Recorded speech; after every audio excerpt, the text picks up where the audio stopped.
I walked into my sister's backyard with a peach pie still warm from the oven. The smell of charcoal and laughter hit me first. Then I heard Lauren's voice sharp and clear through the fence.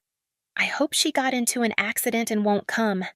More laughter followed my mother's, my father's, even the kids. For a second, the world stopped. I stood there, pie trembling in my hands, heat burning my palms. Then I smiled, pushed the gate open, and walked in like nothing had happened. No one looked at me. No one spoke. That day, I stopped being their joke. My name is Evelyn Ward, and for most of my life, I thought I understood family. I was the older sister, the reliable one, the person everyone called when the car broke down, when tuition was due, when mom's roof started leaking again. I used to think being needed was the same as being loved. I live alone now in a quiet part of Seattle in a house I bought outright years ago. I worked in finance for 2 decades, saved every cent, and retired early. I don't have children, but I've poured myself into helping the people I did have: my parents, my younger sister Lauren, her husband Ethan, and their 2 kids. 3 years ago, when Lauren and Ethan couldn't afford a down payment for their dream home, I wrote a check for $40,000 without hesitation. A year later, when their daughter Maya needed braces, I covered the bill. When their son's laptop broke before school started, I replaced it the next day. I didn't see it as charity, I saw it as family. That's what family does, right? At least that's what I kept telling myself. My parents always said Lauren needed more help.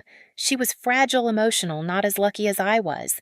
Every Thanksgiving, every Christmas, they'd tell me how proud they were that I was so strong, so independent. It sounded like a compliment, but it was really a reason to give her everything and expect nothing from her, a reason to take from me without asking. Still, I went along with it. I told myself the laughter, the inside jokes I wasn't part of were harmless, that Lauren's jabs about me playing rich aunt were just her way of teasing. I wanted to belong even if it meant paying the price. That Saturday afternoon, I drove across town for her barbecue like I always did. It was late summer, the air heavy, the sky dimming slow. I baked my mother's peach pie recipe, the same one that used to bring us all together when things were simpler. I remember humming in the kitchen, trying to believe we were still that family. When I pulled up to her house, the one I'd helped her buy kids' laughter echoed over the fence. I told myself the weird distance lately was just in my head. I balanced the pie, walked up the narrow path, and reached for the gate handle. That's when I heard my name. That's when everything I believed about family cracked. Through the fence, I could hear every word. Lauren's voice was bright, careless, like she was talking about the weather. "I hope she got into an accident and won't come," she said, laughing between syllables. For a moment, I thought I'd misheard. Then came another voice, my mother's soft giggle, my father's deep chuckle, even Maya's high-pitched laugh. It wasn't one person being cruel. It was all of them. I froze. My fingers tightened around the glass dish until it creaked. I wanted to walk away, drive home, vanish, but my body refused to move. My whole life, I'd taught myself to stay calm, to make things easier for everyone else. So I took a breath, pushed the gate open, and stepped inside. The smell of grilled meat hit me. The sun flashed off the foil trays. Lauren stood by the grill tongs in one hand, beer in the other. When she saw me, her smile faltered like she'd seen a ghost. "Oh, you made it," she said. "I did," I replied. My voice sounded distant, someone else's. I set the pie on the picnic table, the one covered in a floral cloth I'd given her last Christmas. No one said thank you. No one even looked at me. I found a folding chair at the end of the table, far from the laughter, and sat down. The conversation carried on as if I didn't exist, stories about work kids, neighbors. My parents nodded, smiled, clinked glasses. I watched them and wondered when I'd stopped being family and started being background noise. At one point, Maya ran past me chasing her brother. Her elbow brushed my arm. She didn't apologize. I glanced at Lauren. She looked right through me. They ate everything. The ribs, the salads, the pie. Not one word about how it tasted. Not one thank you. For 3 hours I stayed. I smiled when they smiled, laughed softly when they laughed. It was easier to pretend than to feel the weight of it all. But every laugh stabbed deeper. When the plates were empty, I gathered them quietly, wiped the tables, tossed the trash. Lauren never looked up. When the last bag hit the bin, I slipped out without saying goodbye. Driving home, I could still hear them laughing. That one sentence, "I hope she got into an accident," kept looping in my head, the rhythm matching my heartbeat. I'd helped buy that house, paid for those smiles, funded the very backyard where they wished I'd never show up. I parked, turned off the engine, and sat in silence until the headlights dimmed. Then I whispered to the empty car, "They wanted an accident, they'll get one." The next morning, the house was quiet except for the coffee maker humming on the counter. I sat at the kitchen table staring at the rising steam, feeling nothing, no anger, no sadness, just a strange stillness, the kind that comes after you've stopped expecting an apology. On the table lay a folder stuffed with documents I hadn't touched in years, insurance policies, bank statements, a copy of my will. I'd been meaning to update them, but life got in the way, family got in the way. Now, I opened it slowly, page by page. Lauren's name was everywhere. Power of attorney, joint access to my main account, beneficiary on my life insurance. Even my parents were listed as secondary heirs. The people who laughed when they thought I wasn't coming, the same people who joked about me dying, were the ones who would gain the most if I did. For a long minute, I couldn't breathe. Then, something inside me clicked into place.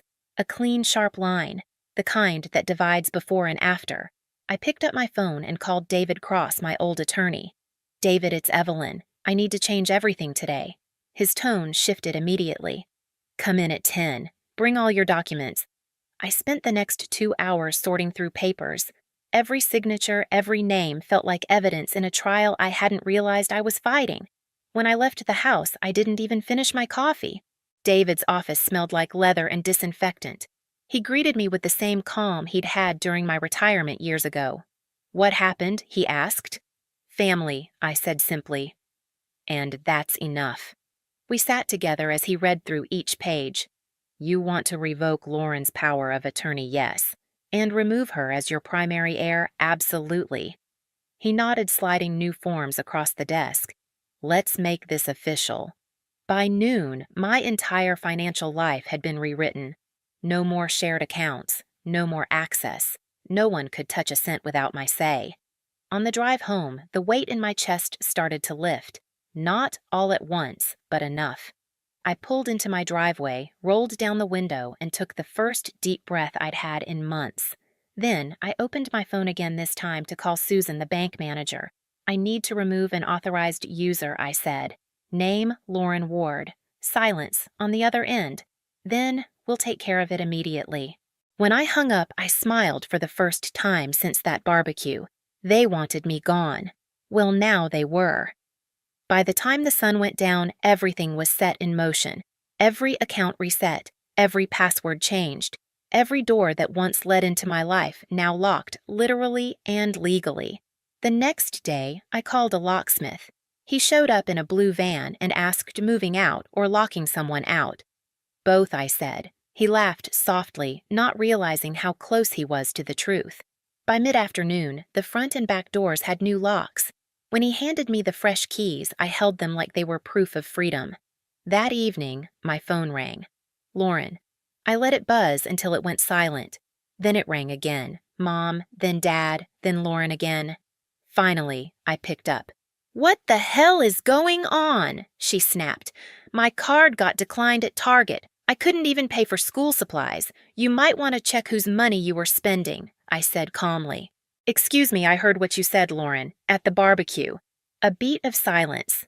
Then her voice cracked into false laughter. "Oh, come on, you're not serious." "It was a joke, I heard everyone laugh," I said. "Including our parents. You're being dramatic." "No," I said, lowering my voice. "I'm being done." And I hung up. The next 30 minutes felt like a storm of missed calls. Mom, Dad, Ethan. Each voicemail blurrier than the last, lectures about forgiveness, family, and not taking things so personally. I didn't answer any of them. That night, I opened a bottle of wine and pulled out the envelope David had given me, my new will, notarized and final. Lauren's name was nowhere on it. Neither was anyone else's. The money, the house, the investments all set to go into a charitable trust called Hope Haven Foundation. When the wine was gone, I slept better than I had in years. The next morning, a car pulled up outside my house. I peeked through the curtains, Lauren and Ethan. They came straight to the door, pounding like cops. "Evelyn, open this damn door. We need to talk." I stayed quiet. Lauren kept shouting, "You changed the locks? Are you insane?" Then I heard the metallic scrape of her old key twisting against the new lock. Click. Nothing. She tried again. I smiled. After a few more minutes of shouting, I turned on the TV and raised the volume until their voices disappeared beneath a cooking show. The sound of sizzling pans covered their rage perfectly. Eventually, they gave up and left. But I wasn't done yet. Later that week, I met with the real estate agent, Tom. "I'm ready to sell," I told him, "and I don't want my family to know until it's done." He nodded. Discretion, I get it. Within 2 weeks, I'd sold my house and moved into a modest apartment near Green Lake. The walls were blank, the air smelled of fresh paint, and for the first time in my life, it felt like mine. A few days after moving, my phone rang again, this time from an unknown number. "Hello, Aunt Evelyn." It was Maya. Her voice was small, nervous. "Mom and Dad said you've gone crazy," she said. "What happened?" I hesitated, then asked, "Do you remember what your mom said at the barbecue pause? When she said she hoped you got into an accident?" "Yes." She was quiet for a long moment. "I laughed too," she whispered. "I didn't mean to. I just laughed because everyone else did." I closed my eyes. "You were 14. You didn't know better. I'm sorry, Aunt Evelyn. Really sorry." I believed her. There was something in her voice that none of the others had. Shame. Humanity. "Come by tomorrow," I said softly. "We'll talk." The next afternoon she came. Her hands shook as she apologized again. I listened. I didn't forgive her, not yet, but I told her I loved her anyway. When she left, I realized she was the only one worth keeping. Weeks passed. Then months. My phone stopped ringing, but one afternoon I made a call of my own to Hope Haven Foundation. I'd like to make a donation, I told them. $100,000. The woman on the line gasped. "Are you sure?" "Yes," I said. I was saving it for someone's birthday. But I've changed my mind. That night, I sat by my window watching the city lights shimmer on the water. They had wanted me gone. They just never expected I'd take their access to me with me. Their laughter had been the accident, and I was the survivor who walked away from the wreck. 6 months passed before I heard another word from them. By then, I had a new life, smaller, quieter, peaceful in ways I hadn't known existed. My apartment near Green Lake was bright in the mornings, the kind of light that feels like forgiveness. I'd joined a yoga class, volunteered twice a week at Hope Haven, and spent my weekends painting or walking along the water. I didn't look over my shoulder anymore. Then one afternoon, as I was finishing a volunteer shift, my phone buzzed with a message from Maya. "Mom had to pick up another job. Dad's working nights. Things are really hard." I stared at the screen, unsure what to feel. Pity, justice. Nothing fit exactly. Maybe it was just peace. I texted back, "I'm sorry to hear that, sweetheart. I hope they figure things out." When we met for coffee a week later, Maya looked tired but calmer. She told me about school-college applications, her new part-time job. I handed her an envelope. "What's this?" she asked. "Something to help you start fresh," I said. Inside was a check for $5,000. Her eyes filled with tears. "Aunt Evelyn, I don't know what to say." "Say you'll use it for something that belongs only to you," I told her. "Not your parents, not anyone else." She nodded. "I will." After she left, I sat by the window of the cafe, watching her cross the street. For the first time, I didn't feel like someone who'd lost a family. I felt like someone who'd finally found herself. Later that night, another email arrived, this time from my parents. It was long and cold. They wrote that I had disgraced the family, that they were ashamed of how cruel I'd become. I didn't finish reading it. I simply hit delete. Outside, the city was quiet. The lights reflected off the lake like 1,000 tiny promises I'd made to myself and finally kept. They wanted an accident. They got one. Not with metal or blood, but with silence and paperwork. And me, I was still standing. It's been 3 years since that day in my sister's backyard. Sometimes when I walk by the lake at sunset, I still think about the sound of their laughter, that sharp, careless noise that used to cut through me. It doesn't hurt anymore. It just reminds me how far I've come. I used to believe family was something you had to protect, no matter what. But the truth is, some families don't need protecting. They need distance. I built my peace from silence, from choosing not to answer, not to explain. And in that quiet, I finally heard my own voice again. Now, when people at the foundation ask why I give so much, I just smile. Because I know what it's like to help the wrong people and how freeing it feels to finally help the right ones. If you've ever had to walk away from people who laughed at your pain, know this: you're not weak, you're healing. Sometimes the strongest revenge is just living better without them. If this story touched something in you, share your thoughts below. And if you've ever had to draw that line with the people closest to you, tell me how it changed you. You're not alone.